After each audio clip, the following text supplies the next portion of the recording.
শুধুমাত্র তোমাদের জন্য আজকে নিয়ে চলে এসেছি এখনকার সব থেকে ট্রেন্ডিং আর ভাইরাল দুটো বুটিক স্টাইলের শাড়ি আর ব্লাউজ। প্রথমেই বলি, যদি পছন্দ হয় তাহলে ঝটপট লিঙ্ক ক্লিক করে এক্ষুনি কিনে নাও, নাহলে কিন্তু আউট অফ স্টক হয়ে যাবে। যদি তোমাদের পুজোর শপিং লিস্টে এই শাড়ি ব্লাউজগুলো না থাকে, আমি বলবো তোমাদের পুজোর লিস্ট যতই ভর্তি হয়ে যাক না কেন, তাও কিন্তু ফাঁকাই থেকে যাবে। এই শাড়িগুলোর সাথে স্টাইলিং করার জন্য আমার দুটো খুব পছন্দের জুয়েলারি কিন্তু আমি চুজ করে নিয়েছি। ফার্স্ট যে শাড়িটা আমি চুজ করেছিলাম সেই শাড়িটা ছিল ব্ল্যাক আর হোয়াইট কালারের কম্বিনেশনের খুব সুন্দর একটা ঢাকাই জামদানি শাড়ি। কোয়ালিটি নিয়ে কোনো কথা হবে না, যেমনটা দেখেছিলাম ঠিক তেমনটাই এসছে। আর ব্লাউজটা ছিল একটা কলার জামদানি ব্লাউজ, যেটার মধ্যে কিন্তু খুব সুন্দর এমব্রয়ডারির কাজ রয়েছে।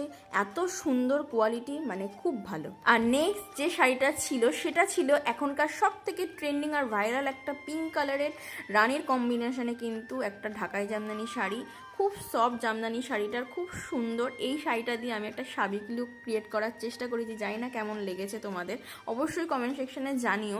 আর শাড়িটা যদি তোমাদের এইবারের পুজো কালেকশনে রাখো না, সবাই অবাক হয়ে যাবে আর জিজ্ঞেস করবে শাড়িটা তোমরা কোথা থেকে নিয়েছো। আর এই শাড়ির কোয়ালিটি কিন্তু খুব ভালো, খুব সফট। আমি যেমনটা দেখেছিলাম তেমনটাই কিন্তু এসেছিল। আমার একটু সন্দেহ ছিল যে ঠিক তেমনটা আসবে কিনা, এক্স্যাক্টলি তেমনই কিন্তু আমি পেয়েছি। আর এই শাড়িটার সাথে স্টাইলিং করার জন্য আমি একটা রাসমণি ব্লাউজ কিন্তু নিয়ে নিয়েছি, পিঙ্ক আর রানীর কম্বিনেশনে ছিল। ব্লাউজটাও অসাধারণ, তোমরা অনেকগুলো কালার অপশন পেয়ে যাবে, লিঙ্ক কিন্তু থাকবে, তোমরা প্লিজ চেক করে নিও।